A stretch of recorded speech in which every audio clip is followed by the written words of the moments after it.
Salmos. Ahí estamos. Es una serie sobre los salmos. No de todos los salmos, será una serie temática. Por ejemplo, semana 2 de El libro para todas las ocasiones, así se llama la serie, El libro para todas las ocasiones. Y hoy veremos pastores y ovejas. ¿Qué salmo conoces tú que habla de pastores y ovejas? 23, ¿no? Muy bien. Los salmos son canciones, ya hablamos de eso hace una semana. La palabra en hebreo es tehilim, plural, cánticos. 150 de las mejores canciones ya escritas en la historia de la humanidad. Cada salmo es una canción. No sabemos la melodía, no sabemos la tonalidad, no sabemos cómo va.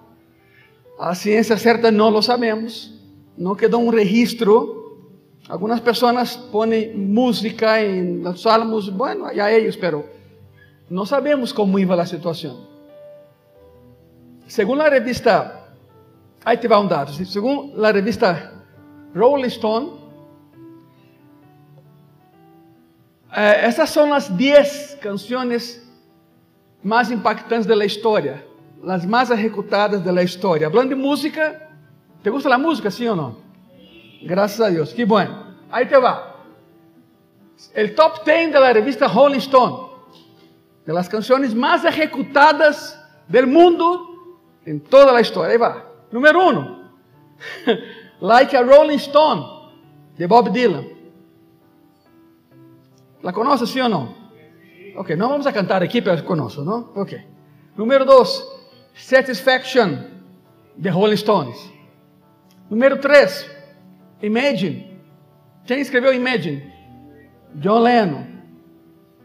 Número 4. What's Going On, de Marvin Gaye. What's Going On fue una canción que Marvin Gaye escribió porque su hermano estaba en Vietnam. Si nunca la has escuchado, escúchala. What's Going On, o sea, ¿qué es lo que pasa? O sea, ¿qué onda con eso, no? What's Going On. Es una canción que Marvin Gaye escribe porque su hermano estaba en Vietnam y Marvin Gaye pues, no entendía por qué de la guerra. La letra es extraordinaria. Ok, sigamos con la lista. Número 4, entonces, What's Going On, de Marvin Gaye. Número 5, Garota de Ipanema. La chica de Ipanema, como dicen ustedes. Tom Jobim, Vinícius de Moraes. Garota de Ipanema. Número 6, My Way, de Frank Sinatra. Número 7, en essa lista de top 10, Que se triste Venise, de Charles Aznavour. Uma música francesa muito bonita também, que de dois enamorados que se enamoraram em Venecia, depois se separaram e o chavo regresa a Venecia, pero não é o mesmo sem la chica que cautivou seu coração. Por isso é que triste é Venecia, que se triste Venise. Número 8, Cielito Lindo. Não, a ver, perderam uma excelente oportunidade, mexicanos e mexicanas. Vai de novo, Cielito Lindo. Pedro Infante. E aí vai. Número 9, ganaram de Pavarotti. México ganhou de Pavarotti. A número 9 é O Sole Mio com Luciano Pavarotti. E la número 10, La Vie en Rose, de Edith Piaf. Essas são as 10. As canções mais ejecutadas em la história. Ahora, algo que temos que notar é que os editores da revista Rolling Stones sabiam muito de música, pero nada de história. Porque a canção mais ejecutada da história é Happy Birthday, com todas suas versões.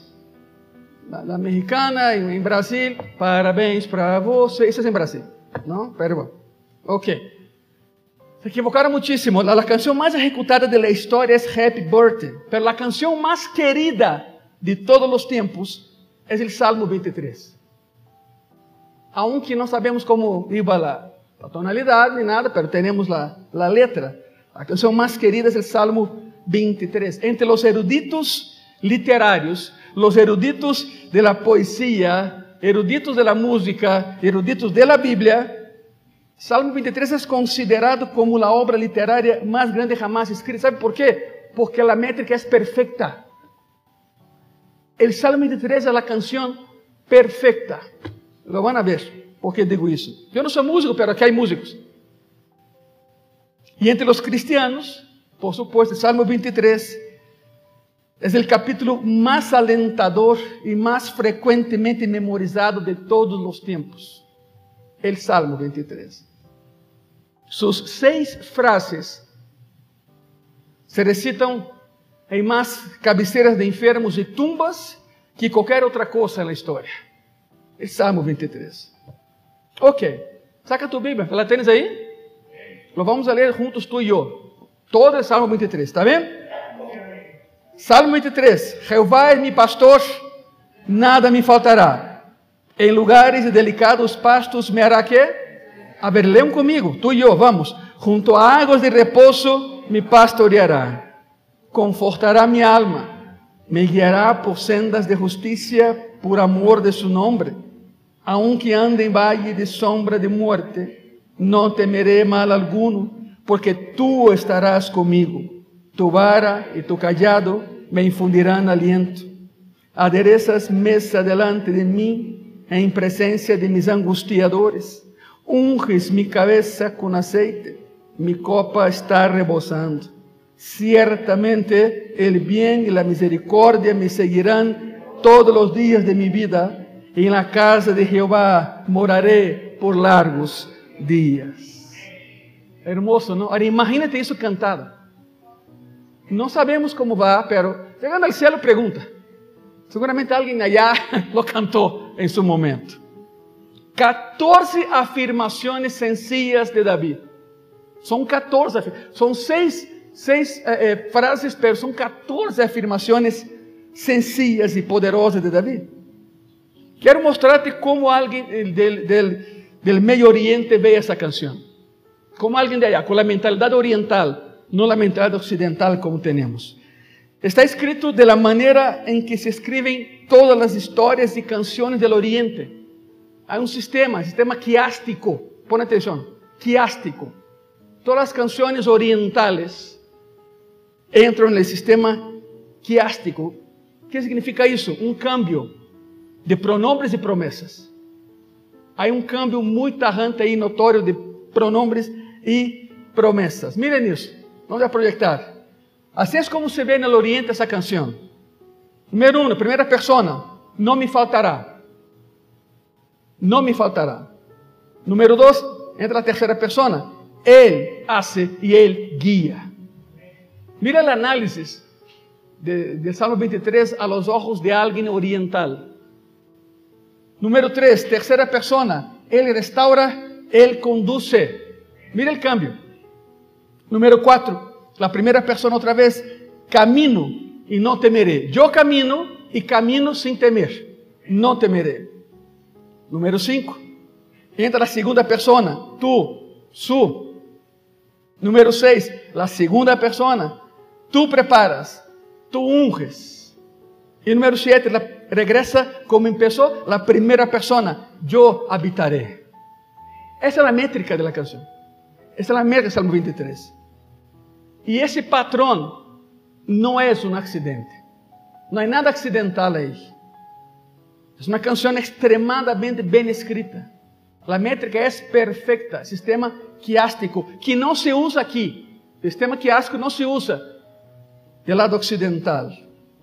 Y concluye, empieza David, diciéndonos que tiene todo lo que necesita. ¿Sabe por qué? Porque él tiene al Señor de su lado. David decía, tengo a Jehová, lo tengo todo. Porque todo proviene de Él. Él es la fuente de todo. David comienza diciéndonos y enseñándonos que tiene todo lo que necesita. Porque tiene al Señor. Y concluye diciéndonos que debido a esto tendrá todo lo que necesita por largos días. No solo hoy, sino mañana y pasado mañana. Y la historia sigue. En la segunda y sexta declaración, David dice que tiene toda la comida y bebida que necesita, no le falta nada. En las declaraciones tercera y quinta, tiene toda la paz y la seguridad que necesita. Exactamente la mitad del poema y de la canción dice, así que, incluso en mis momentos más oscuros, no temeré. no me detendré, yo caminaré. Es un poema para aprender y vivir. Porque si el Señor es tu pastor, pon atención, así como en el caso de David, si el Señor también es tu pastor, nada te faltará, incluyendo comida, bebida, seguridad y paz. Así que nunca deberás tener miedo, sino que enfrentarás el mundo con fe y esperanza. Hay un dicho en Brasil que es así: no tengo todo lo que amo, pero amo todo lo que tengo, porque todo lo que tengo me lo dio el Señor. Esa es la consigna. Ese es un poema que tenemos que aprender y vivir, según nos dicta el contexto. El contexto era ese: en su infancia, pues David era pastor. Apacentaba solo as ovejas de su padre, ahí por Judea, en las laderas de Judea. Es un poema que habla de pastoreo y de ovejas. David sabía lo que era ser un pastor. Él lo sabía. Y sabía lo que era ser una oveja bien cuidada, porque tenía con él al pastor de pastores. Así veía David a Jehová: Él es mi pastor. Así como yo soy pastor de esas ovejas, también tengo un pastor, y es Jehová. Nada me falta. Hay un aspecto aquí de comunidad.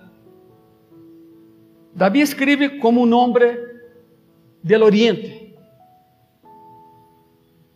Nosotros los occidentales pensamos de manera muy individual.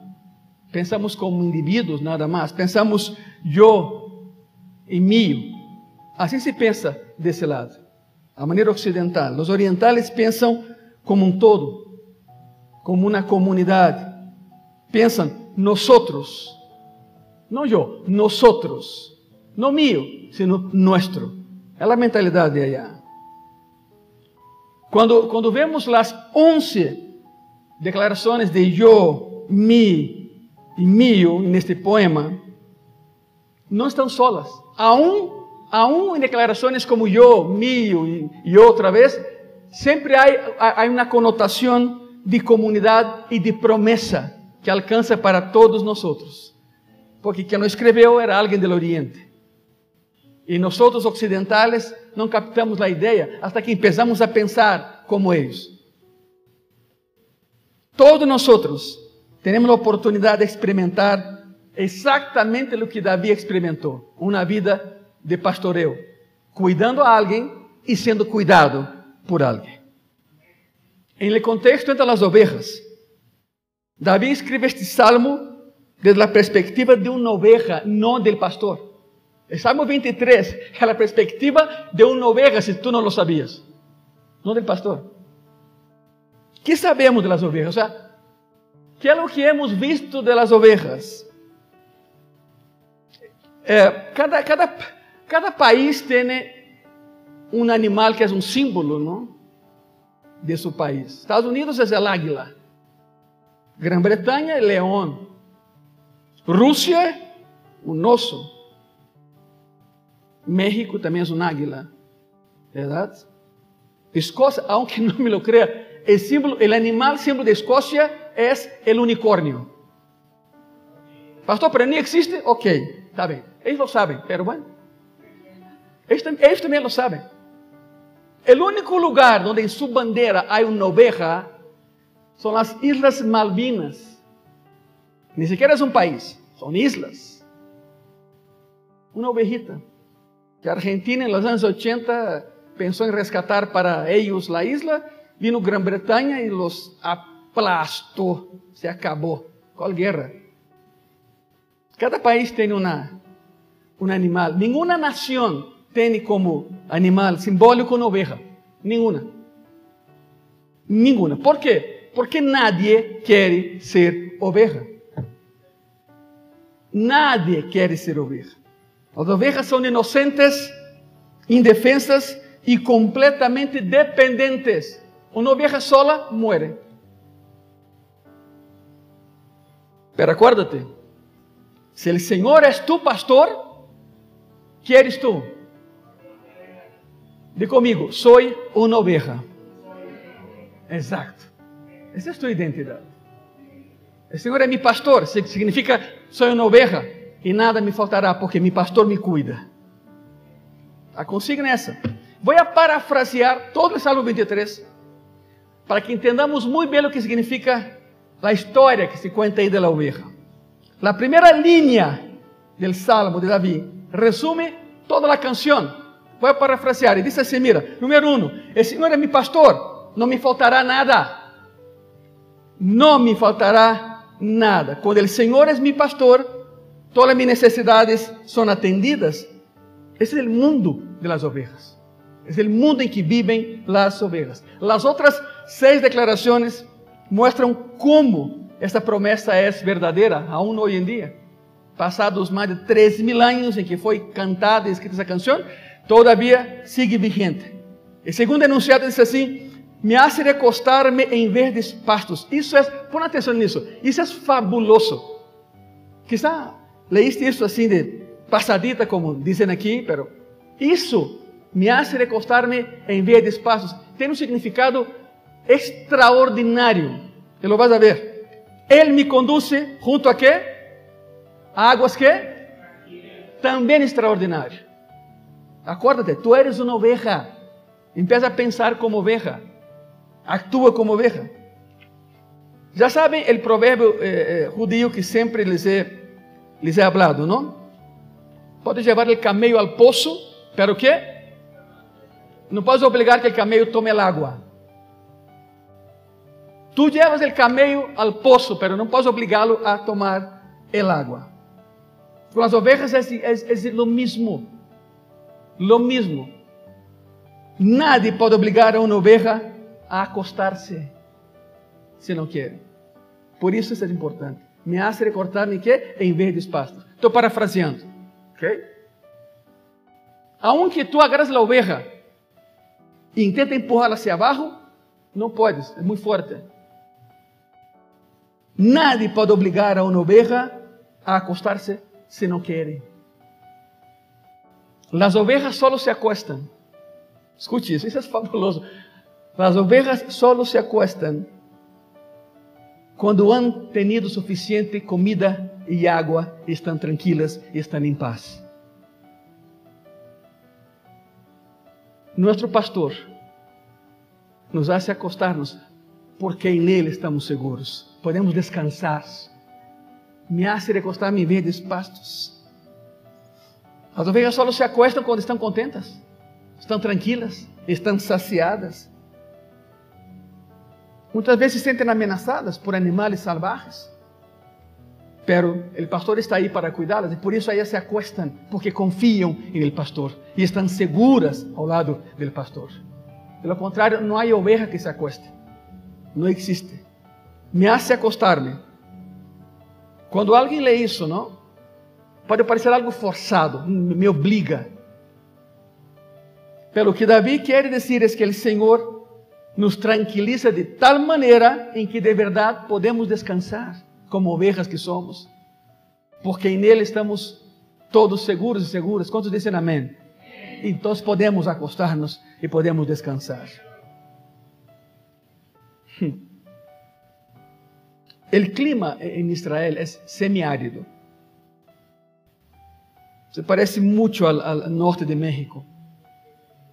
Solo hay por allá 3 meses de pastos verdes en todo el año. Solo hay 3 meses donde la oveja puede comer la hierba rica y sabrosa como le gusta. Todos los demás meses come la paja seca. El Señor establece a sus ovejas en verdes pastos, guiándolas a lugares que la oveja por sí misma no puede encontrar. Por eso Él nos guía a donde hay alimentos, a donde hay seguridad, a donde hay agua. Él nos guía. Quando a oveja se rebela e empieza a autoguiar-se, se acabou. É todo o que o inferno quer, que nos alejemos do pastor. E o ataque vem fulminante. Israel não tem campos cercados, nem granjas agrícolas, nem campos de cultivo de heno, por exemplo, não há. Las ovejas son sacadas todos los días por la mañana de los pueblitos, de las aldeas, y van al desierto a pastar, a encontrar ramitas. En el norte, allá cerca del Líbano, los pastores tienen que llevar a sus ovejas a montañas de 2.500 metros, 3.500 metros, para encontrar algo verde para comer. Isso em verano. Já en el inverno, podem pastar um pouco mais abaixo. Porque o Senhor é meu pastor, nada me faltará. A condição é essa. Porque o Senhor é meu pastor, nada me faltará. Me instala em verdes pastos. Agora escute isso. Ele me conduz junto a águas tranquilas. Estou parafraseando outra vez. Ele me leva a águas tranquilas. Todo pastor em Israel tem que planificar seu dia para encontrar água ao meio-dia. Ele tem que fazer um análise hidrográfico da região, porque sai de madrugada com as ovejas, mas ao meio-dia o sol está aqui, já sabem. Tem que planear onde estará com suas ovejas ao meio-dia. Todo radica em la disponibilidade de água ao meio-dia.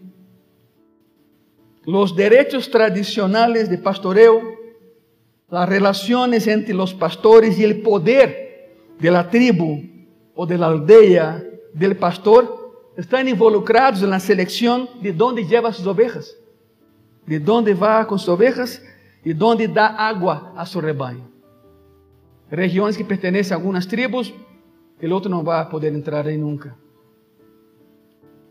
El buen pastor me guía, dice David, me guía, no me conduce. Ojo, el pastor guía, no conduce. El pastor de ovejas no es cowboy, él es pastor.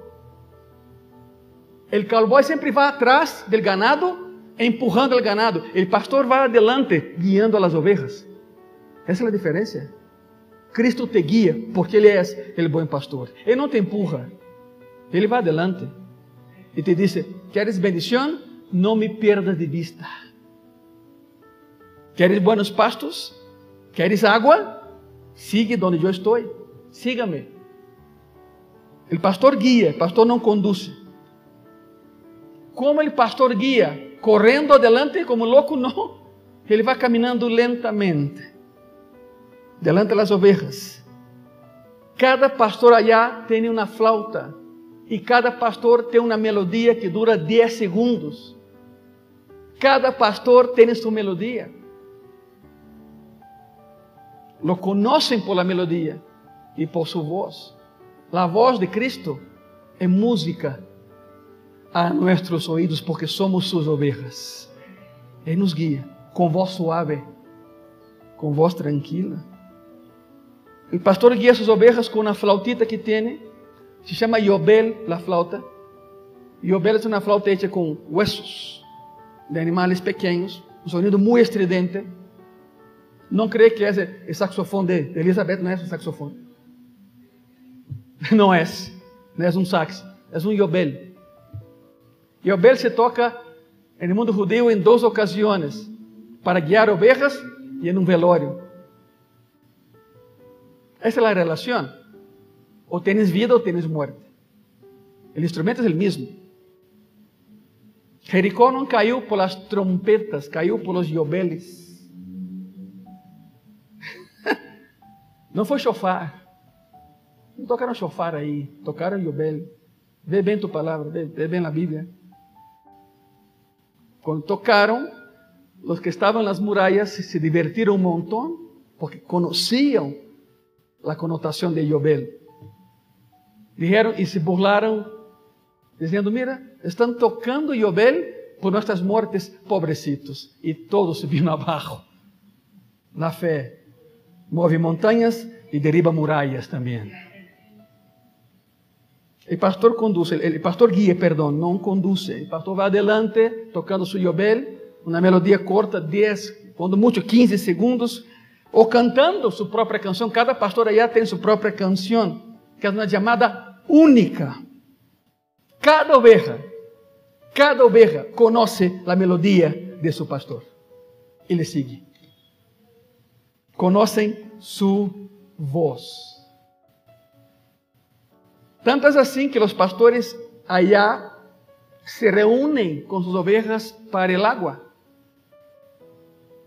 Ven un pastor de aquí, un pastor de allá, otro de allá, con un montón de ovejas. Las ovejas se mezclan. Y alguien llega, que está un turista desavisado, estando allá, se pregunta, ¿se acabó? ¿Cómo van a saber qué oveja es de quién? La oveja conoce a su pastor. Los pastores se sentan a tomar, escuche, café. La invención no es mía, vayan allá y vean. Los árabes toman té, los judíos toman café. Bueno, los pastores se reúnen a tomar café. Las ovejas todas mezcladas, tomando agua, bebendo agua. Los pastores platicando. Cuando un pastor decide que ya fue suficiente, se levanta, despide de sus demás hermanos pastores y canta. ¿Sabe qué pasa con las ovejas? Lo siguen. Es extraordinario. El pastor empieza a cantar, empieza a caminar con su callado, y las ovejas allá levantan la mirada, oye, mi pastor se va.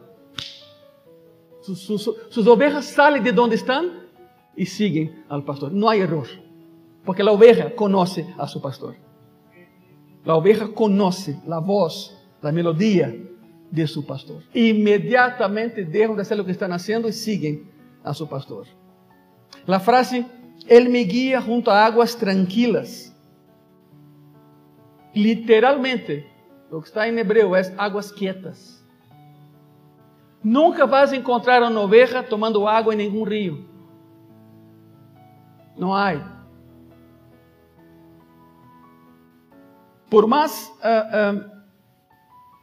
raso que sea el río, muy poca agua, la oveja no se mete ahí. Donde hay agua en movimiento, la oveja no se mete. ¿Por qué? Porque la oveja sabe que en el momento en que entra el agua, su lana pesa tanto que va a morir ahogada. No entra en ningún río. Pero la oveja busca aguas tranquilas, que no están corriendo, aguas tranquilas. ¿Sabe lo que hace el pastor en un río? El pastor con su callado llega y empieza a excavar, jalando el agua del río para acá, lejos del río. Trabaja 1 hora, 2 horas, y las ovejas allá esperando. Él hace un canal. Llega nesse lugar, já não há problema, a oveja está segura, e então empieza a llenar esse lugar de água, e aí sim, as ovejas se acercam a tomar água. Isso é o que faz um pastor. Por isso, Cristo é nosso pastor. Ele nos saca de problemas e nos salva, e nos dá água que tomar. As ovejas sabem que se morram, se acabou. A lana vai absorver tanta água que vão morir ahogadas, todas elas.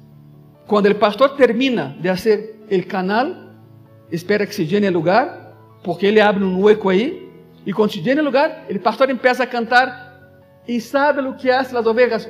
Eu creio que deve haver algum vídeo na internet, eu não sei. As ovelhas não começam a correr como loucas ao água, formam uma fila, e vão de 2 em 2, de 1 em 1. Toman, la otra se acerca. Uno ve y dice, ¿quién las adestró? Pues Jehová, el que la hizo, ¿verdad? No hay atropello. La oveja no va sobre la otra. La oveja espera a su vez. Porque sabe que el agua no va a faltar. Porque el proveedor de todo eso es el Creador y Él siempre nos da mucho más de lo que pedimos, anhelamos o pensamos. De donde vem a água, há muito mais água. Por isso a oveja sabe que a água não vai faltar. Não há prisa. Não há prisa. Forma uma linha de 2 em 2. O máximo que he visto são de 3 em 3. Pelo contrário, é de 1 em 1. Aí vão passando. Tomam água, regressam. Cada quem sabe que vai tomar a água. O Senhor é meu pastor. Por lo tanto, nada me falta. Me instala em verdes pastos. Me conduce a águas tranquilas que eu possa tomar. Terceira afirmação, Ele consolará mi alma. Outra vez, estou parafraseando, Ele consolará mi alma. Me guia por sendas de justicia por causa de su nombre. Te voy a decir una cosa, en hebreo, la primera afirmación, Él consolará mi alma, literalmente es, Él me trae de volta. Él me trae de regreso. Isso não é o que diz aí? Ele consola mi alma. O original não disse isso. Disse, Ele me trae de regreso. Significa que se sou oveja e é necessário que meu pastor me traga de regresso, é porque eu me havia extraviado. É a única condição para que um pastor possa trazer a oveja de regresso. Há algum tempo havia um historiador chamado Ken Bailey. E Ken Bailey escreveu algo, escute isso, sobre isso. Escreve Bailey, isso deixa claro que a oveja está perdida e que o pastor la busca, la encuentra e la trae de quê? De regresso. Os pastores em Terra Santa, sigue Bailey hablando. Os pastores em Terra Santa me han dicho que uma vez que a oveja sabe que está perdida, sabe o que hace ella? Se esconde. Quando a oveja se dá conta que se perdeu, se mete bajo algo, se esconde, empieza a temblar de medo e empieza a balar, a gritar. ¿A quem grita? Al pastor. Porque sola não pode. Ela sabe que está perdida. Não há caminho de regresso. Se esconde bajo um arbusto ou uma roca e começa a temblar de medo e a balar. O pastor tem que localizá-la antes que um depredador lo haga. A ser encontrada, escute isso. Por que o pastor carga a oveja? Nunca teria perguntado isso? A oveja pode caminhar? Por que o pastor... Sabe por quê? Porque a oveja queda tão traumatizada que não pode caminhar. Está em choque.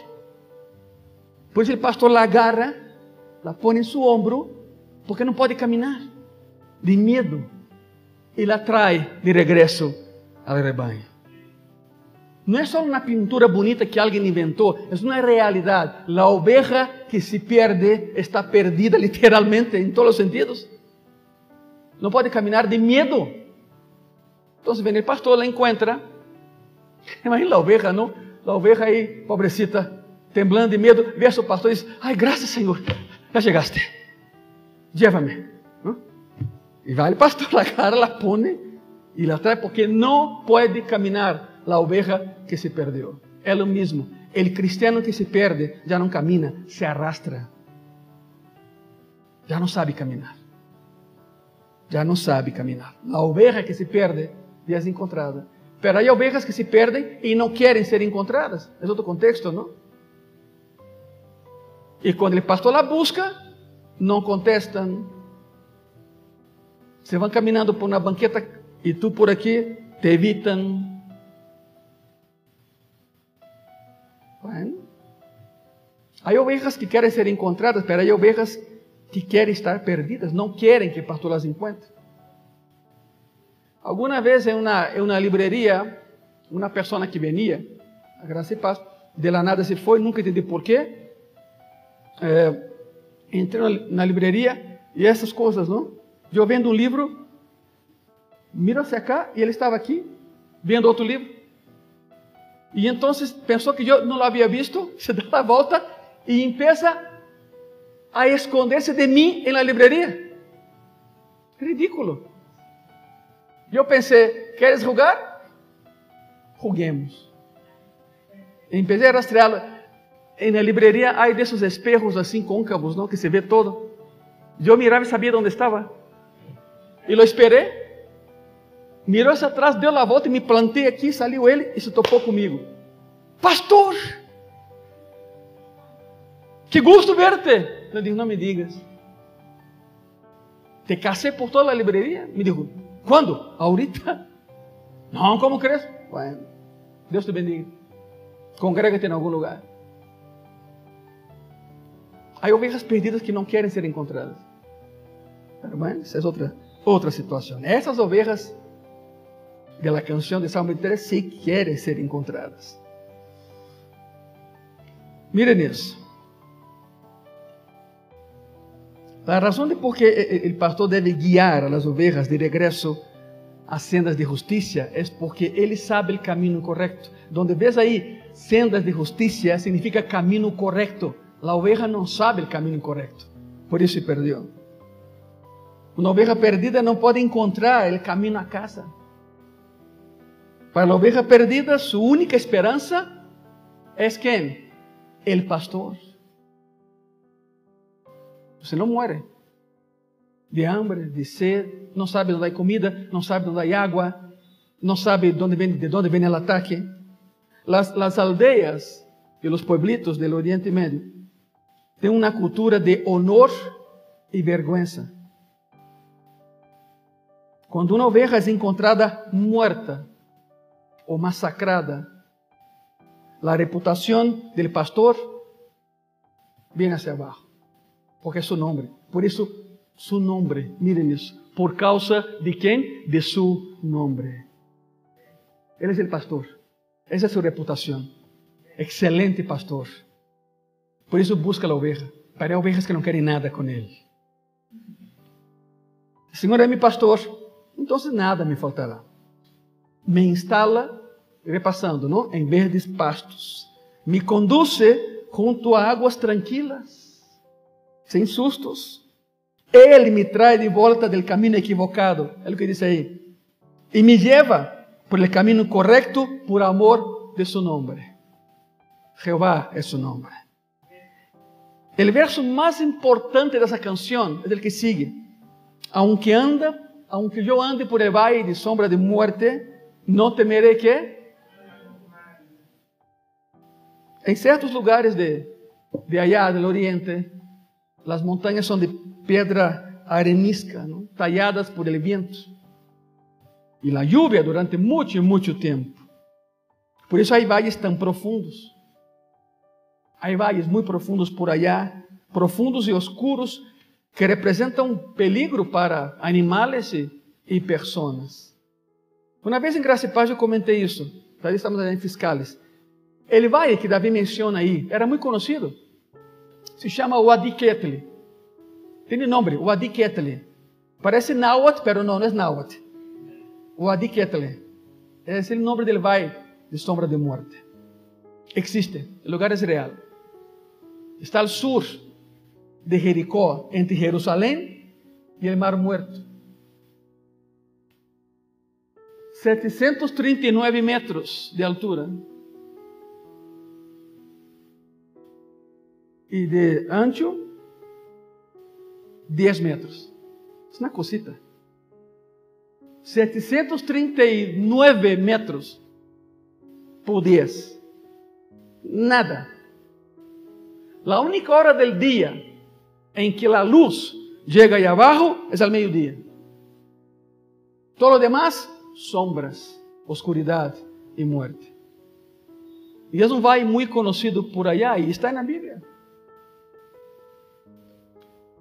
David y Sedequías se escondieron ahí, en períodos de crisis. La 10ª legión romana pasó por ese valle para destruir Jerusalén.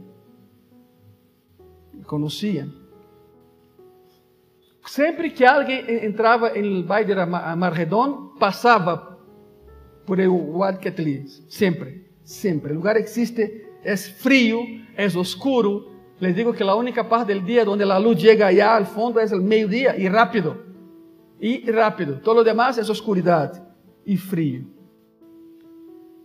Valle de sombra de muerte. Un lugar de emboscadas en la época de David. Con su vara y su callado, Él me cuida. Ya hablamos de eso aquí varias veces. La vara y el callado. Es un solo instrumento. De la mitad hacia abajo es vara. La mitad hacia arriba es ¿qué? ¿Están aquí conmigo todavía?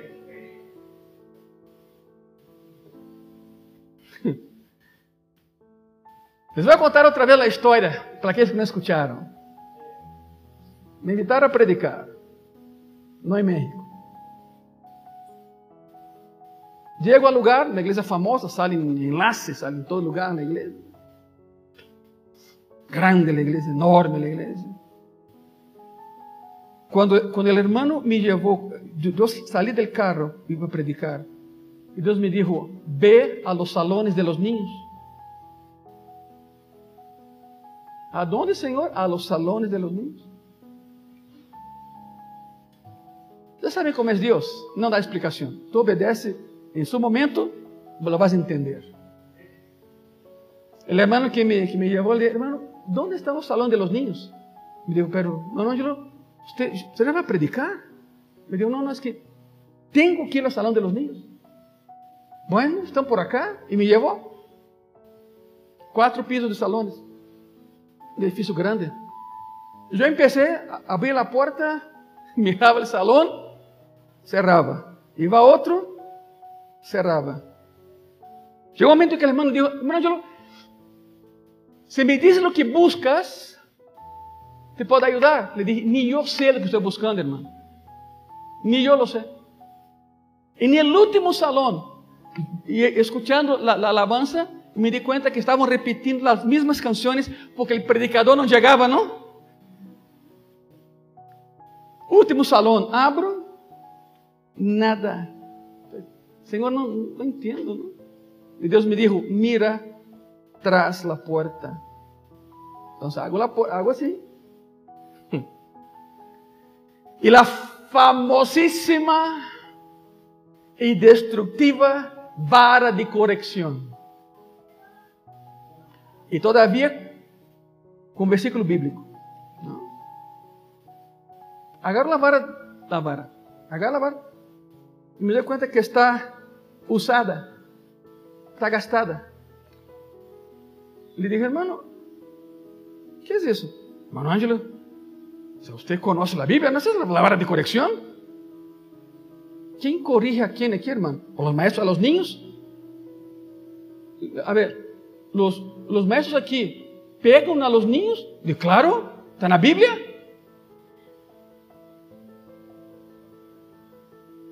Wow. Corrige el niño en su camino, conforme más grande no se apartará, ¿no? Tem nada que ver. Fora de lógica isso. La vara no corrige la oveja, corrige el camino de la oveja. Nunca vas a entender, o sea, nunca vas a ver más bien a alguien, a un pastor golpeando a ninguna oveja. Instruye al niño en su camino y cuando fuera más grande no se apartará. En la cultura judía hay lugar para la ironía. Eso es ironía. Si ves el pasaje, camino está en minúscula. No es camino de Dios, es camino del hombre. Significa isso, papás e mamás, se tu permites que tu hijo siga su propio camino, cuando crezca y tú lo quieras meter en el camino de Dios, te va a costar mucho trabajo. Como diciendo, ándale, deja que tu hija haga lo que quiera. Es esto. El pasaje es ironía judía, no otra cosa.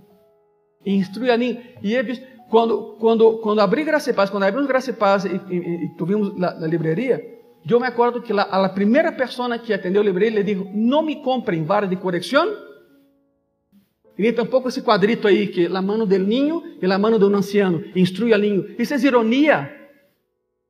No es camino de Dios, es camino del niño. ¿Están aquí todavía conmigo? Te voy a decir una cosa. La vara, la mitad hacia abajo es vara. La vara corrige el camino. Significa donde hay una maleza, el pastor golpea la maleza, no la oveja.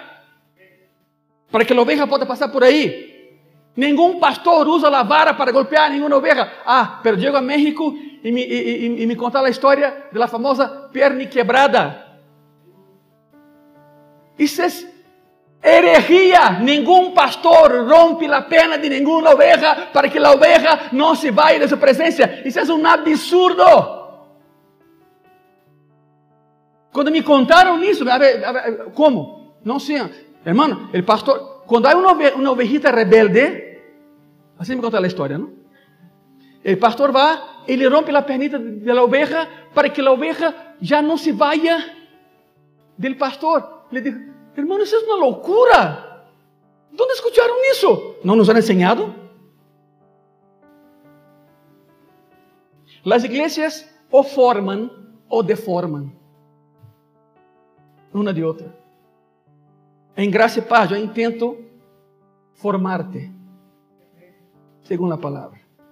Tiene que ser así. Entonces olvídense de esta pierna quebrada que nunca existió. Te digo una cosa. Hasta el día de hoy yo no sé lo que prediqué en aquella iglesia. Estaba tan furioso yo. Como que se me borró. No sé qué prediqué. Ni tengo ninguna idea.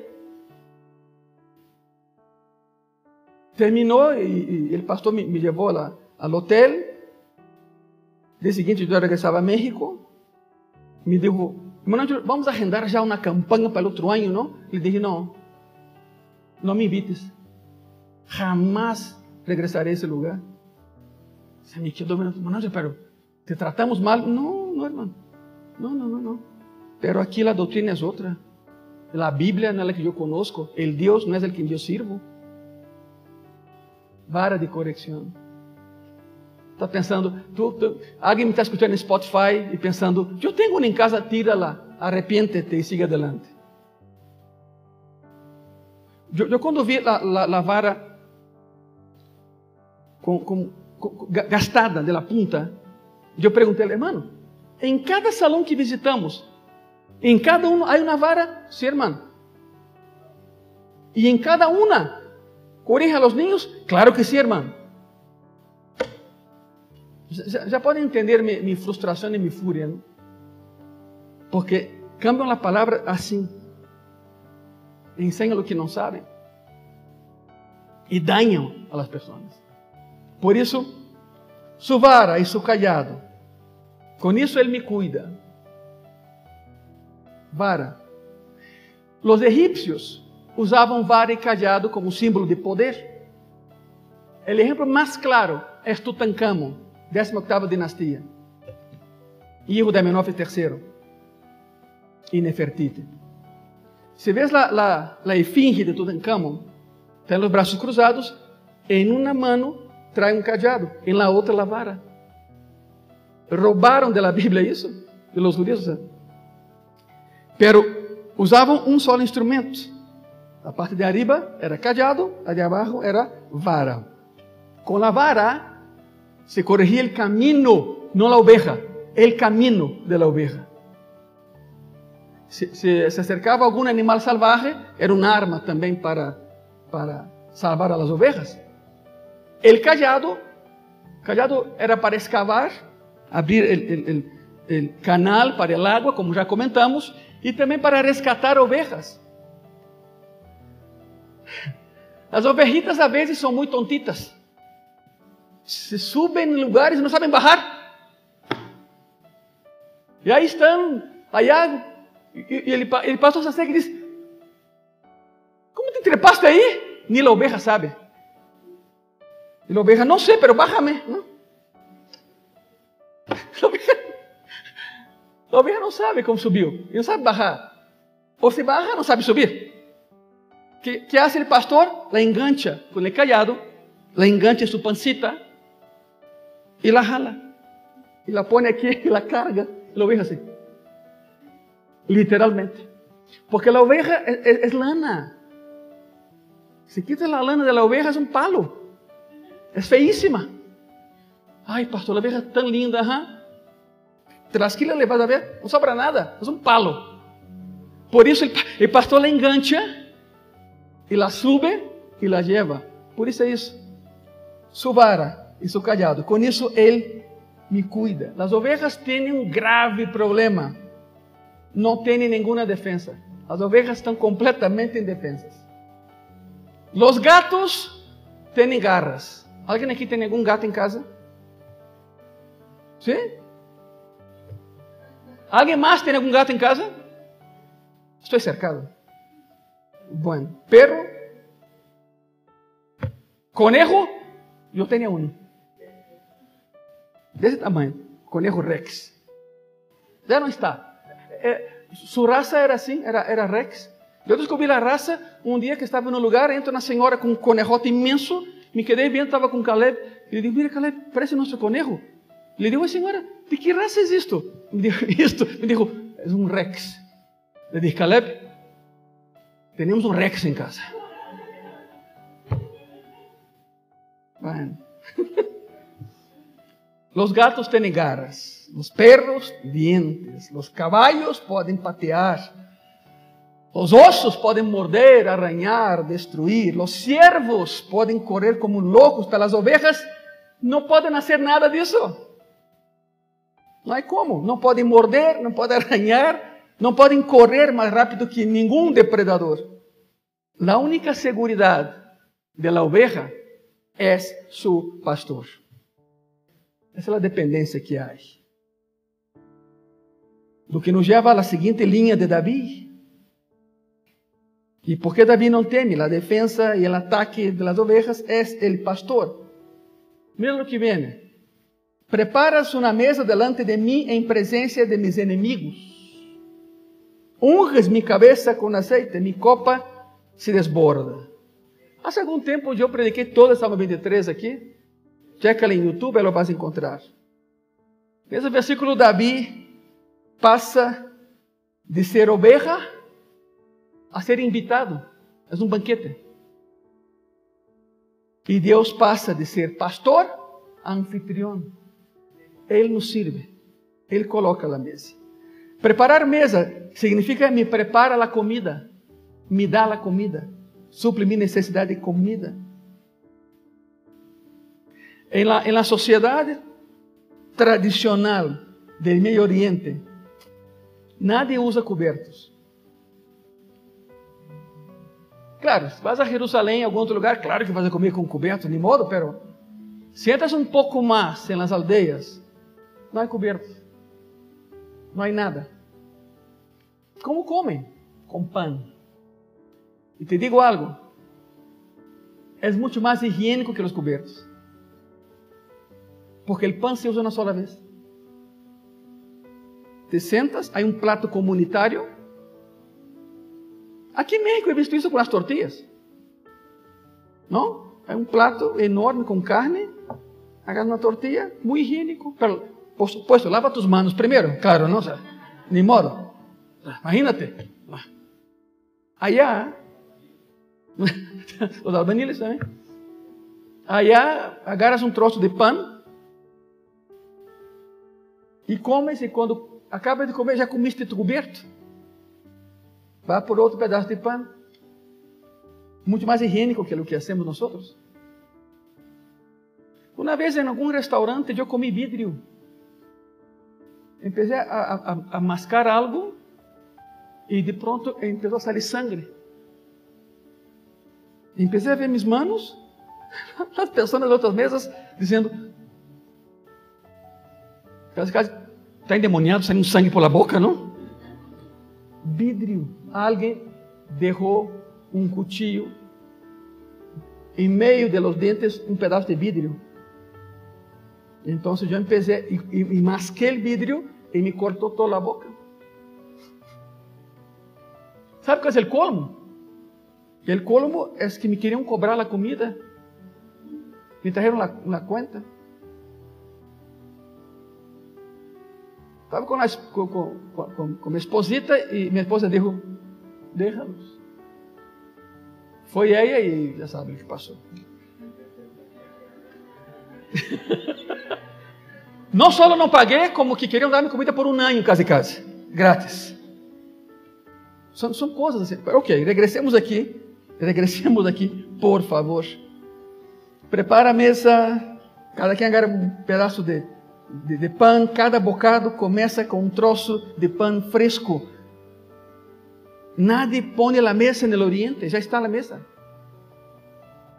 Esse anfitrião, mi anfitrião, tu anfitrião, prepara a comida em presença de pessoas que te odiam.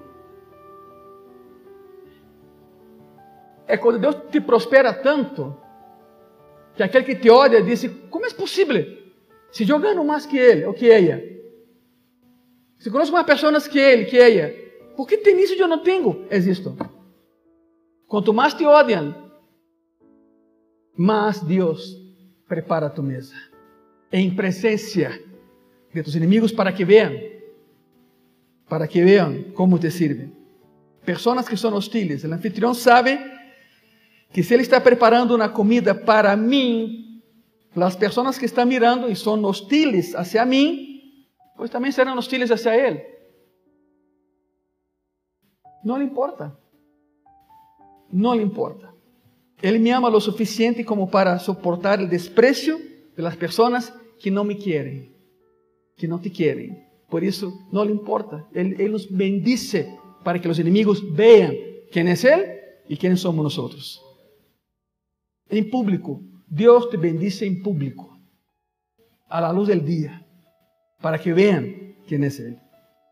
Hay algo más aquí. Unges mi cabeza con aceite. Otra vez la cultura del Oriente. Ten en cuenta que cada vez que lees el Salmo 23, tienes que leer con la mente oriental, no occidental. Los anfitriones del Oriente Medio, Medio Oriente, hacen más que darte comida. Hacen que tu estadía en su casa sea placerosa. Se desviven para que tú estés bien en su casa. Y una forma de hacerlas es que te lavan los pies. Todavía lo hacen. La otra forma es que cuando termines de comer, te derraman en la cabeza aceite aromático. No, estás pensando en el aceite de cocina, ¿no? Te imaginas, estás comiendo y viene alguien con una cubeta de aceite de cocina. Ven, te voy a ungir, hijo. No, ¡bah! No, todo pegajoso. No. No es ese aceite, es un aceite especial, aromático. Hoy en día vas allá y te piden permiso. ¿Puedo ungirte? No estoy hablando de un sacerdote. No. ¿Puedo derramar aceite? Claro, entonces derrama. No cree que es una cubetada, son gotitas. Y cuando te colocan gotitas en la cabeza, una sola gota, es increíble el aroma. No tienes idea. Es increíble. No hay perfume en el mundo que pueda superar eso. No hay. Y no queda pegajoso, desaparece, pero el olor, el perfume se queda contigo. Aún después que te bañes. Aún después que laves tu cabeza. No sé cómo hacen eso, pero lo hacen.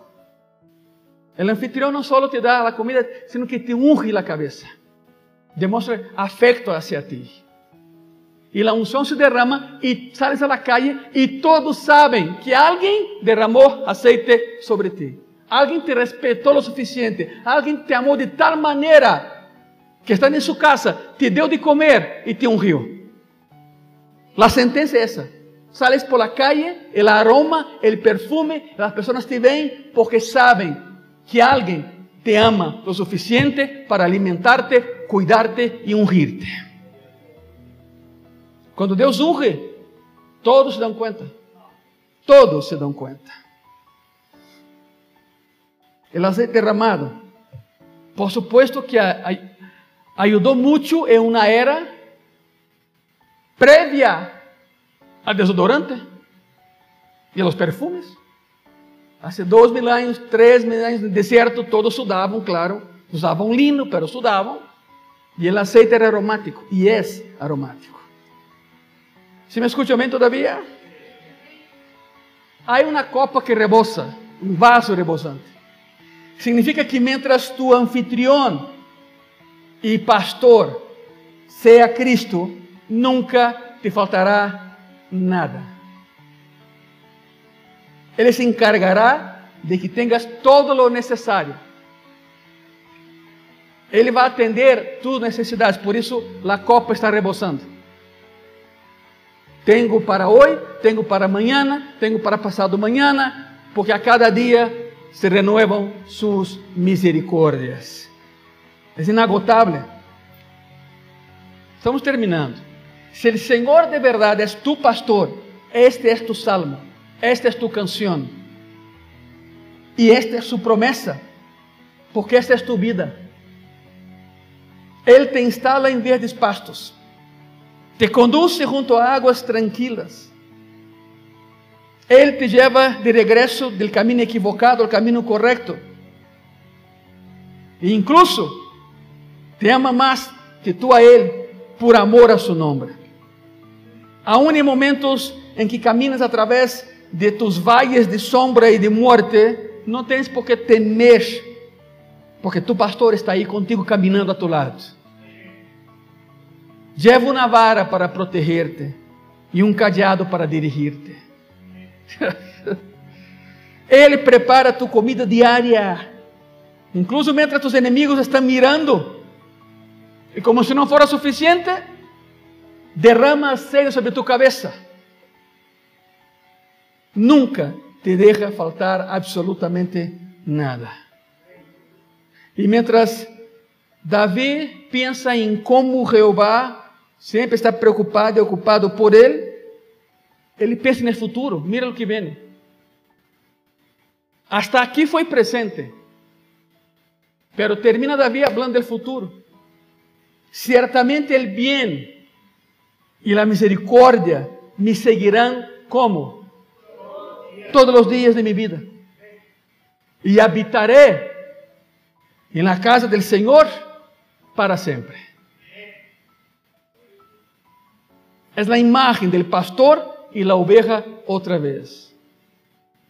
David cambia, pastor y oveja, a anfitrión e invitado, y termina regresando a la línea como empezó, pastor y oveja. Quiero que tengan la imagen clara en su mente. Miren eso, el bien y la misericordia me seguirán todos los días de mi vida. Es la imagen del pastor. Se acerca la noche, el pastor te está, tú eres oveja, tu pastor te está llevando a casa. Ya te sacó a comer, tomaste agua, te divertiste, pero cae la noche y tu pastor tiene que llevarte otra vez a casa. A medida que oscurece, ele coloca um assistente atrás da manada que está aí. Ele vai adelante, pero coloca alguém atrás para ajudar, para que nenhum lobo te possa atacar. Se o pastor tem um perro, também lo põe allá en la retaguarda, el assistente e o perro atrás, porque ele vai adelante.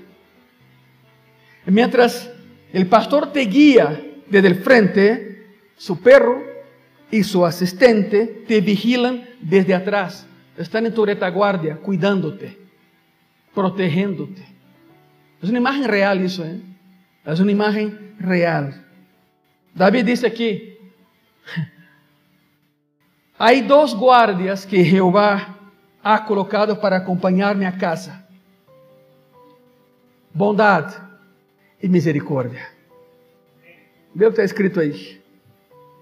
Certamente o bem e a misericórdia me seguirão todos os dias de minha vida. A bondade e a misericórdia são os guardas que Jeová põe detrás de ti, mientras Ele te guia aí adelante. Sua bondade e sua misericórdia te vão acompanhando. Em hebreu é Tov e Hesed, literalmente. Tov e Hesed. Bondade e misericórdia. Ele vai delante de ti, tu no meio, e atrás de ti. Te seguirão, escute isso, te seguirão a bondade de Deus e a misericórdia de Deus todos os dias de tu vida.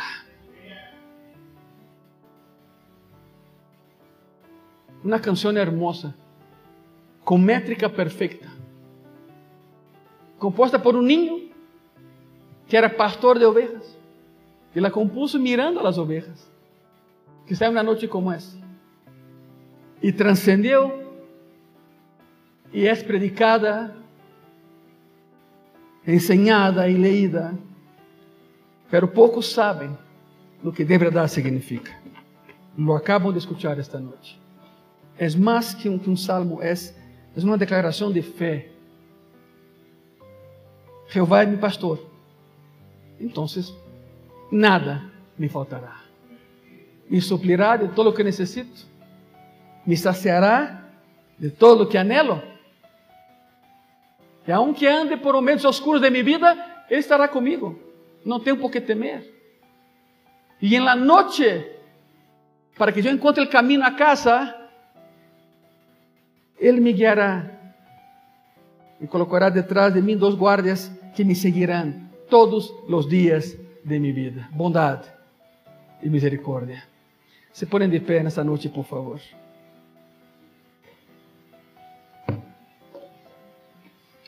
Deja tu Biblia ahí en la silla, por favor, y cierra tus ojos. E imagínate dónde estarías hoy si Jehová no fuera tu pastor. ¿Qué estarías haciendo si Jehová no fuera tu pastor? Amado Señor Jesús, gracias por el pastoreo.